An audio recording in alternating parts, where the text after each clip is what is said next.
কোন বেগানা নারীর দিকে তাকিয়ে থাকা হারাম হওয়ার কথা ছিল না, কিন্তু যেহেতু এই তাকানোটা এক সময় জিনার দিকে নিতে পারে, তাই এই তাকানোটা কেউ হারাম করেছে কে? আন-নাযার, এই দৃষ্টিটা বড় ভয়ঙ্কর।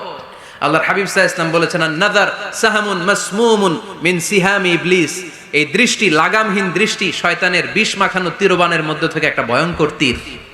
এই তীর দিয়ে শয়তান যুবকদেরকে কাবু করে ফেলে।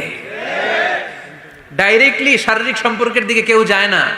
প্রথমে বদনজর, প্রথমে কি কথা কয় না, গলার সাউন্ড এখন কমে আসছে, এখন বিপরীতে ঘা পড়তেছে, তো এখন আর সাউন্ড নাই। প্রথমে শুরু হয় কি দিয়ে?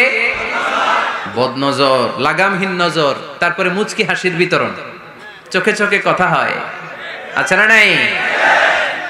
হাসি বিতরণ হয়, মোবাইল নাম্বার আদান প্রদান হয়, ফেসবুকের আইডি শেয়ার হয়।